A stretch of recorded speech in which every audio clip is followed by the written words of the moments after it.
ఆసన్పర్తి మండల పరిధిలోని greater Warangal municipal corporation 2వ డివిజన్ వంగపహడ్ గ్రామంలో ప్రాథమిక వ్యవసాయ సహకార పరపతి సంఘం పాక్స్ నూతన భవనమును మరియు గోదాం మరియు సిఎస్సి కామన్ సర్వీస్ సెంటర్ ప్రారంభించిన వర్ధన్నపేట ఎమ్మెల్యే విశ్రాంత ఐపీఎస్ అధికారి కెఆర్ నాగరాజు. అనంతరం ఎమ్మెల్యే మాట్లాడుతూ వరంగల్ డిక్లరేషన్లో రాహుల్ గాంధీ ముఖ్యమంత్రి రేవంత్ అసెంబ్లీ ఎన్నికలలో ఇచ్చిన మాట ప్రకారం దేశంలో ఏ రాష్ట్రం చేయని విధంగా 3 దఫాలుగా రైతులకు సుమారు 39,000 మేర రుణమాఫీ చేసిన ఘనత మన కాంగ్రెస్ ప్రజా ప్రభుత్వం సీఎం రేవంత్ రెడ్డికి దక్కుతుంది.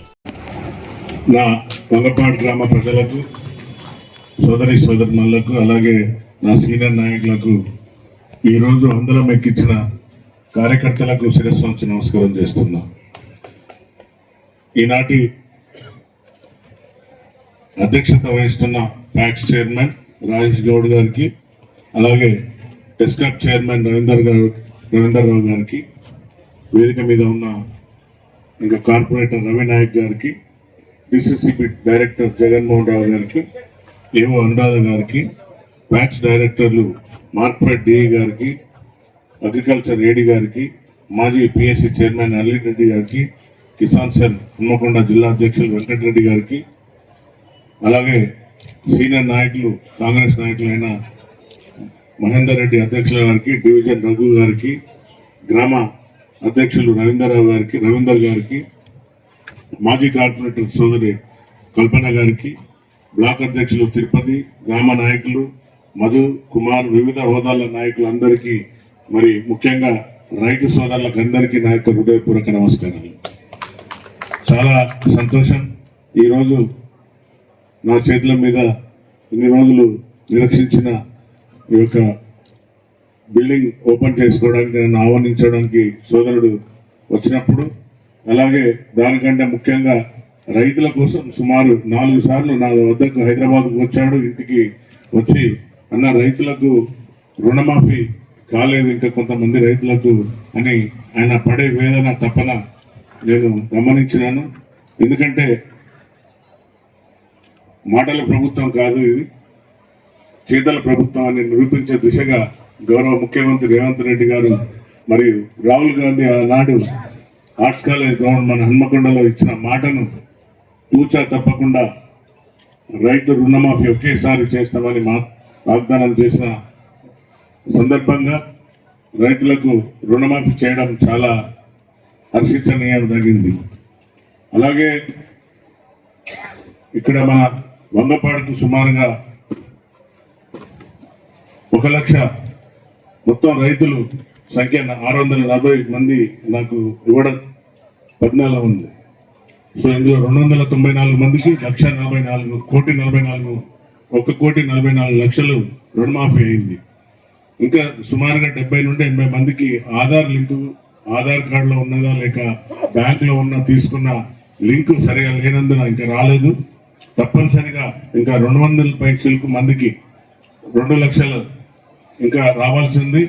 మీరు ఎవరు కూడా రైతు సోదరులు ఎవరు కూడా దిగులు పడకండి, ఆ బాధ్యత నేను తీసుకున్నా. తప్పనిసరిగా దగ్గరుండి సోదరుని తీసుకొని గౌరవ మనం మినిస్టర్ రైతు మినిస్టర్ మన తుమ్మల నాగేశ్వరరావు దగ్గరికి కూడా వెళ్ళడం జరిగింది. ఇద్దరం కలిసి వారికి వివరించిన ఇక్కడ జరిగిన కొన్ని బ్యాంకులు జరిగిన లోపాల వల్ల ఆ యొక్క ఐఎఫ్సి కూడా లేకుంటే రైతుల విషయంలో కొన్ని తప్పిదాలు జరుగుట్లో మన సోదరులకు రైతు సోదరులకు సరైన సమయంలో రాలేదు.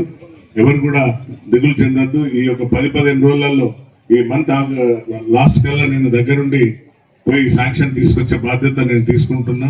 ఈ సభాముఖంగా అందరికి కూడా భరోసా ఇస్తున్నా. తప్పనిసరిగా వీలైతే సీఎం గారి దగ్గర పోయి కూర్చొని అతి త్వరలో మిగతా రైతులకు కూడా వచ్చే విధంగా నేను ముందుకు వెళ్తానని ఈ సభాముఖంగా మీ అందరికీ తెలియజేస్తున్నాను.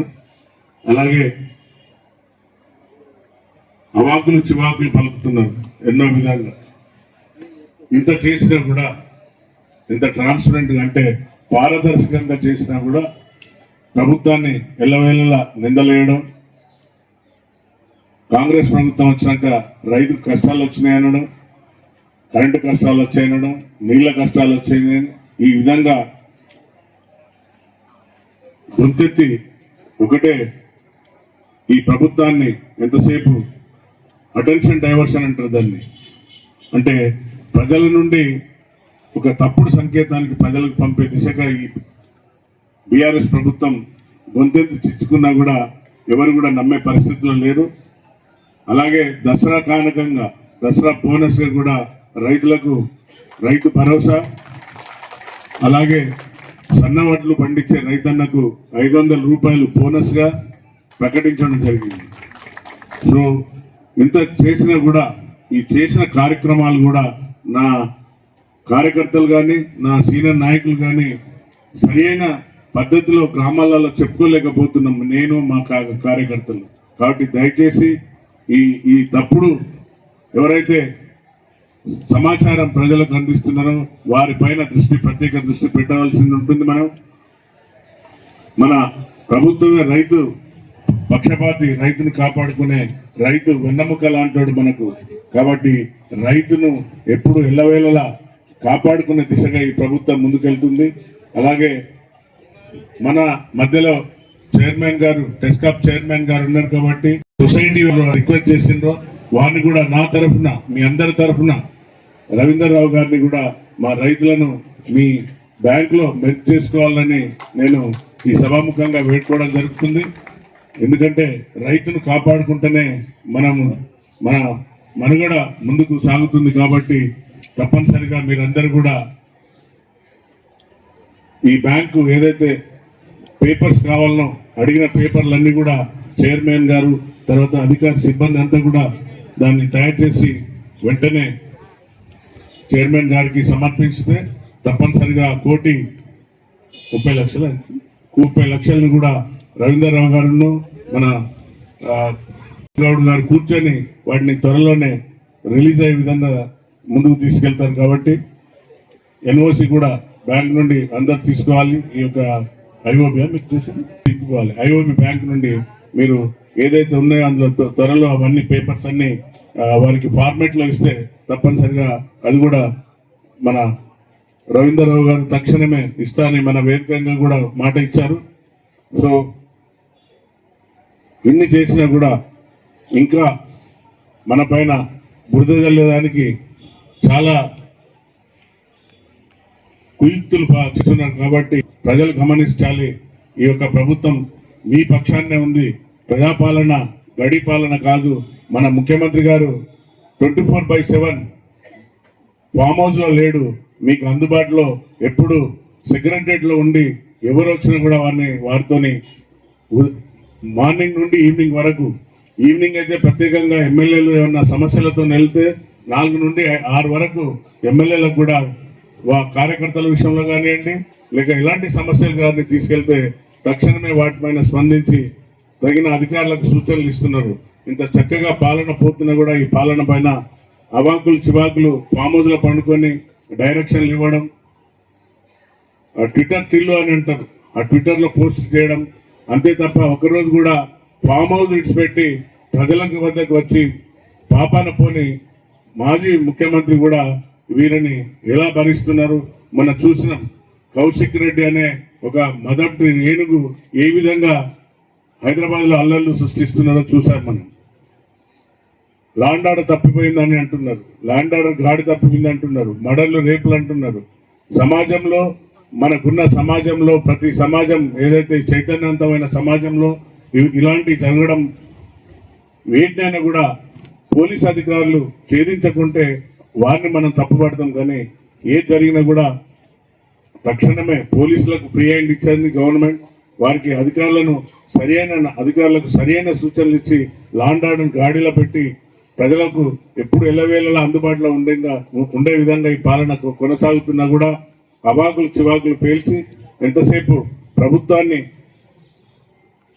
అబాస్ పాలు చేస్తున్న ఈ యొక్క బీఆర్ఎస్ ప్రభుత్వం మనమందరం కూడా ఎండగట్టవలసిన అవసరం ఉన్నది. కాబట్టి తప్పనిసరిగా మాట ఇచ్చి మడవ తిప్పని కాంగ్రెస్ ప్రభుత్వం, రేవంత్ అన్న 24 గంటలు ప్రజల కోసం పనిచేస్తున్న మన యొక్క ఏదైతే కేబినెట్ అంటే అందరు మంత్రులు కూడా ఎల్లవేళలా ఏది పోయి అడిగినా కూడా తక్షణమే మనకు అందుబాటులో ఉంటున్నారు. అతి త్వరలో నేను తెచ్చిన నిధులను కూడా ఫస్ట్ వర్ధనపేటలో సుమారుగా ఒక 150 కోట్ల వర్క్స్ వచ్చినాయి. అది అలాగే హసన్పర్తికి కూడా మన ఈ మండలానికి కూడా కొన్ని వర్క్స్ తీసుకొచ్చిన వాటిని కూడా త్వరలోనే చేసుకోవడానికి మంత్రులను ఇన్వైట్ చేస్తున్నా. అది కూడా మీకు ఈ యొక్క రోడ్ సమస్య, ఫ్లైఓవర్ సమస్య కూడా మనకు పెద్ద సమస్య. ఎందుకంటే వంగపాడుకు హైవే క్రాస్ అవుతుంది కాబట్టి యాక్సిడెంట్లు అవుతున్నాయి కాబట్టి దాన్ని కూడా హైవే సమస్య మరియు మన యొక్క రవాణా శాఖ మంత్రులతో మాట్లాడి దానికి కూడా లెటర్ ఇవ్వడం జరిగింది. దానికి కూడా వారు స్పందించి అతి త్వరలో మనకు ఫ్లైఓవర్ విషయంలో కూడా అధికారులను పంపించి మొత్తం దాని యొక్క రిపోర్ట్ తెప్పించుకుంటామని మాట ఇచ్చారు. తప్పనిసరిగా మన వంగపాడు గ్రామానికి ఫ్లైఓవర్ వచ్చే దిశగా పనిచేస్తానని ఈ సభాముఖంగా మీ అందరికీ తెలియజేస్తూ, అలాగే ఎవరైతే రైతులు ఎవరు కూడా నిరుత్సాహపడకండి, ఎవరు కూడా డబ్బులు ఒక పైసా ఎవరికి కూడా ఖర్చు పెట్టకండి. తప్పనిసరిగా నేను దగ్గరుండి మరి మన చైర్మన్ రాజేష్ గౌడ్తో కలిసి డబ్బులు తెచ్చే విధంగా వితిన్ ఈ షార్ట్ మ్యాన్ 15-20 days లో తెచ్చే విధంగా నేను ముందుకు వెళ్తానని మాటిస్తూ, ఈ చక్కటి అవకాశం కల్పించిన మీ అందరికీ, వేదిక మీద ఉన్న పెద్దలందరికీ, అలాగే నా కార్యకర్తలు గ్రామస్తులకు అందరికీ మరొకసారి హృదయపూర్వక నమస్కారాలు, శుభాకాంక్షలు ముగిస్తున్నా. జై హింద్, జై కాంగ్రెస్.